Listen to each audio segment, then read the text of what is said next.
Today, we talk rednecks versus giant worms, part 2, as we talk Tremors 2 on episode 55 of Warehouse B.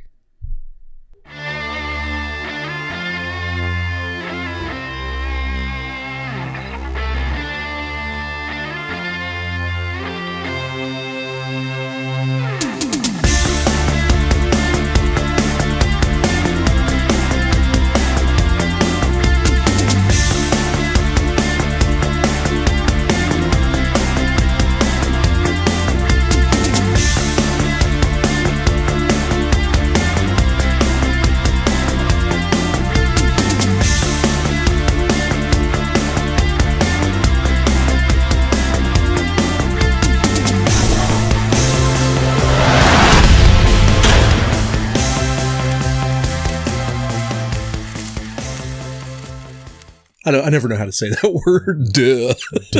Duh. What is up, everybody? Welcome back to Macho Movie Madness. Oh, yeah. Alongside me always is Andrew. I am Brandon. Today we are talking Tremors 2, like he said at the top of the video. Was it Tremors 2 Aftershocks? Aftershocks, yes. Aftershocks, the subtitle. Movie came out in 1996. I believe it was actually filmed in 94, though. 94, yeah, and shelved it for a couple years. Didn't know what to do with it, so. Yeah, directed by S.S. Wilson on a budget of $4 million. You said it was direct to DVD?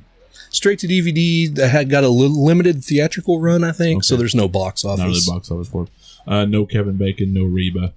But we got Fred Ward, man. Yeah. And we got Miss October 74. Woo. But no, I was pleasantly surprised. We just got in watching this for this review, and I was skeptical. I love the first movie, but I have not seen anything past the first movie, and I was skeptical. I hadn't either, and I bought this set. Shout out to our buddy Chris, our longtime friend that recommended this to us on Had a Doom way back when. Yeah. So I checked it out, and I thought, oh, that was fun. I want the other guys to see it and talk about it. So yeah. And I'm glad we watched it. Had a little pizza and sat down and enjoyed it. Man, a lot of fun. I think, just getting into it, I think there's a little bit more humor in this one. Yeah. They really pushed humor in this one more than even the first one. I mean, it's already kind of a ridiculous premise of a movie anyway. You got giant ground worms, basically, that eat people. So what do you do? But yeah, all in all, awesome movie. Let's start off talking about, I guess we want to talk about the plot a little bit. Yeah. In this movie, you got Fred Ward, his character Earl Bassett, down on his luck. Val, played by Kevin Bacon's gone on. I'm assuming with the girl from the first movie. Yeah. And he's made some bad business decisions, and he's not in a good space. And this guy that owns these oil fields comes up and with this cabbie named Grady, and trying to get him to go because this oil field in Mexico they have has been attacked by these graboids. Yeah, killed several people so far. And of course he doesn't want to go, but they talk him into it. It's like $50,000 a piece they're paying him for these things. Mm-hmm. So they go down there. They get in a little bit over their heads. They call their old buddy Burt Gummer. Yeah. Michael Gross, from Family Ties, and as you said, he's the humor in this movie to me. Humor, yeah, he's the over the top character. Who's overly prepared at all times. Yeah. And turns out they get in, they're doing really well, and then there's a little bit of a plot twist in this thing. They start evolving into shriekers. Yeah. So they got to figure out how to get in and around those things and survive. And that's your basic plot for Tremors 2 Aftershocks. Yeah. And I will say, start off by saying, I guess you want to do pros and cons? Yeah. Okay, so pros and cons. Let's start with pros. Just to tie in with this, you explaining the plot a little bit. I actually really like how they work this in and how this plot gradually like unfolded. And I kind of like how there's a lot of little things that were said that had payoffs later. Like there's dialogue in the movie that has payoffs later. There's things that have payoffs. I think it's interesting that because at first when they come across the one, what do they call it? Like the ground, what's the graboids? The graboids, yeah, they call it graboids. Anyway, they finally They start hunting and they start killing all these graboids. I mean, by the dozens. They're blowing the hell out of them with these little RC toys. And I mean, it's a cool thing. And there's like some montages in there of them just killing the hell out of people to Travis Tritt's. TROUBLE. Yeah. Man, it's fun. But they come across one a little bit like towards the middle of the movie. They come across one that's like out of the ground and kind of like sickly acting. And they're like thinking, well, we got us a live one. We'll capture this live one somehow. We had to have somebody dig it. They had a wreck and they got to dig a truck out. Well, and also they mentioned that, for every dead one's $50,000, for every live one's $100,000. It's double the money. So they're like thinking, well, we got this live one, but it keeps making all these crazy ass moans and noises or whatever. And to no one's surprise watching this movie, it ends up giving birth basically to several of these little bitty shrieker type, they're more the land dwellers. They got little feet. They look like little dinosaurs. Yeah. The thing is, like the worms, they can't hear, or they can hear, but they can't see. And they go off of, obviously the shock and whatever they hear above ground to help their movement. These things can't hear or see. They got predator vision. Man. The infrared, they can, or the heat vision or whatever. Like they've got these little sensors that come open off the top of their head, kind of like a dinosaur, like the Dilophosaurus or whatever. Yeah, it comes up and the one that gets Newman. Yeah, the one that gets Newman. They come up and then they can sense anything heat signatures. So what I thought was cool was when they said, well, they get smarter and they evolve and all this, and they start wrecking, they start eating the shit out of the like motors and vehicles and stuff like that. And this is before we realize what they can sense. So they kind of unfold that, they unpack that slowly, which I thought was cool, because at first you're like, well, they're taking care of all the heat signatures and stuff, but you didn't realize that was what they were doing. You thought they were just like, all of a sudden something came out of that worm and evolved to the beyond comprehension, and was just taking out vehicles and satellites and the radio communicators and stuff like that. And turns out it was just blind luck, because it was the heat from those things that was attracting these creatures to them, and they were eating it and thinking it was food.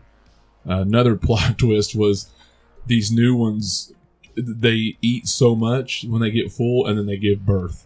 Yeah, like they just spit out another one because they ate so much, and so they can multiply very rapidly if they get a lot to eat.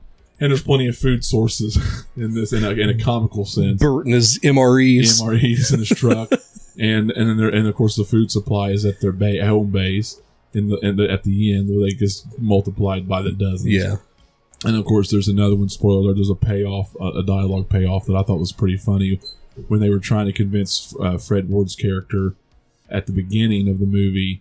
It shows a picture of a playmate. On his wall, she's bent over, or whatever, naked, and it's like, what's this? And it's October, 74. Miss October 74, and he's like, I keep her on my wall to remind me of things that I can't have. And in a twist of fate, and it's funny. In a twist of fate, the chick in this movie was Miss October 74. So that was a pretty funny payoff. But yeah, I really liked pretty much every character. I didn't think I was going to like the cabbie. Yeah, but I liked every character in this movie. He was okay. He's probably my one. Whatever. Well, here's the thing: without Bert, without Bert, Michael Gross from Family Ties, this movie wouldn't have been near as fun. I love Fred Ward, but this movie was not near as fun without him. He was the highlight of this movie. Just insane, just insane.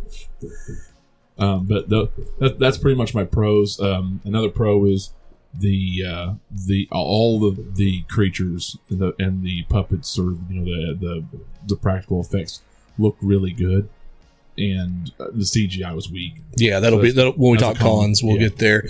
I like the beginning, like the musical montage to Travis Tritt where they're blowing up everything with the RC cars. That's brilliant. Yeah, that's how they took that. And like you said, Bert, his timing, his lines, everything, his delivery is spot on. Yeah. But yeah, I really like that. The valley they're in, I thought was really pretty. They're very good scenery. Filmed down in Mexico, and very good scenery. And it was beautiful. Yeah, I liked the scenery a lot in this movie. That was another one. Setting was good. Soundtrack was good. The score was good. I anytime you get I don't it was a mixed bag, and for some reason I wouldn't like it in many movies. For some reason it fit really well in this one, because there was so much comedy and humor and then dark moments.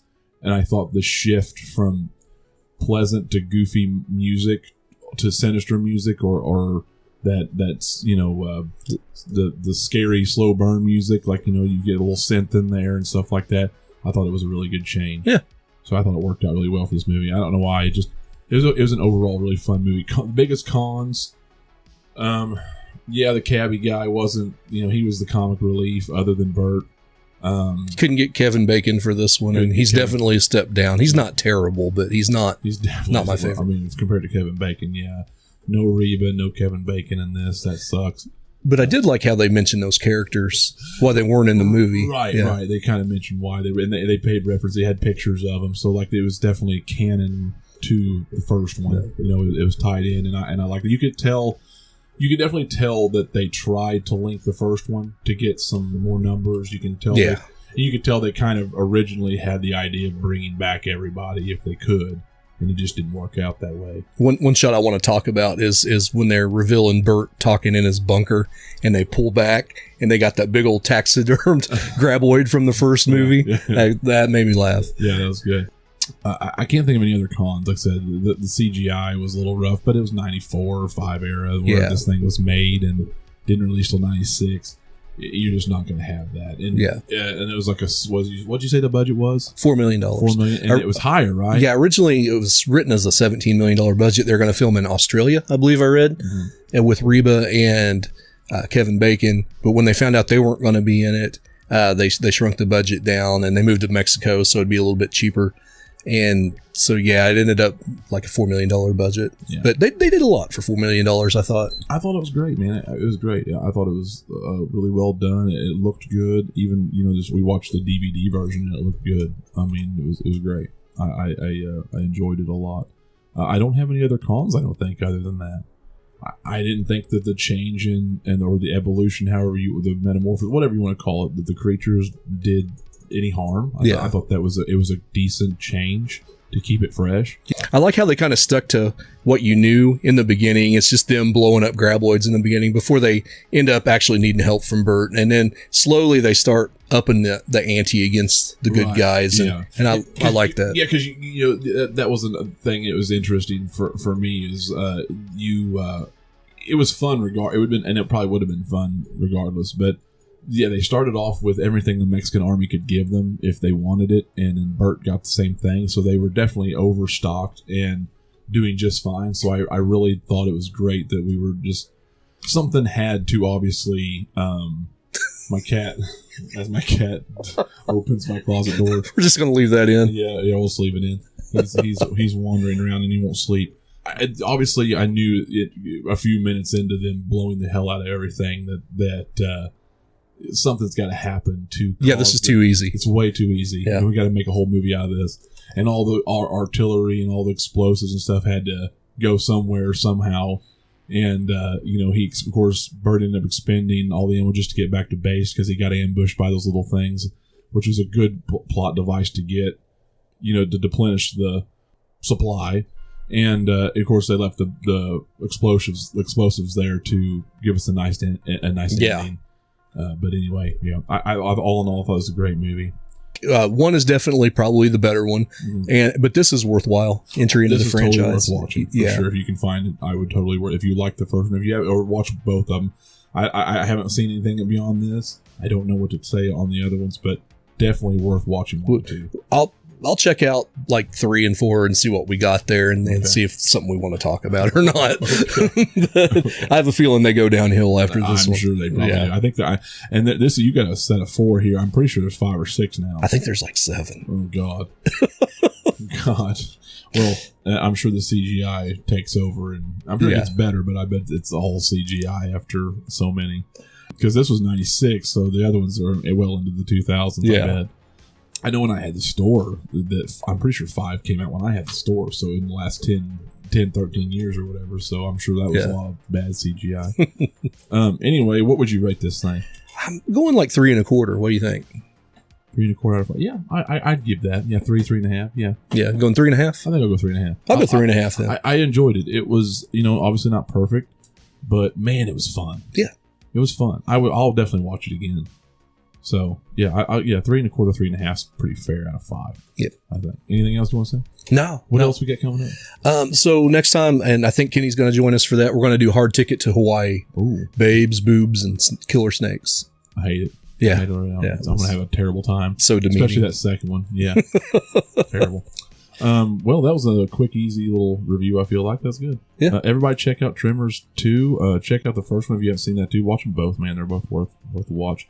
Be on the lookout for our stuff coming up. We got a lot of exciting stuff coming up.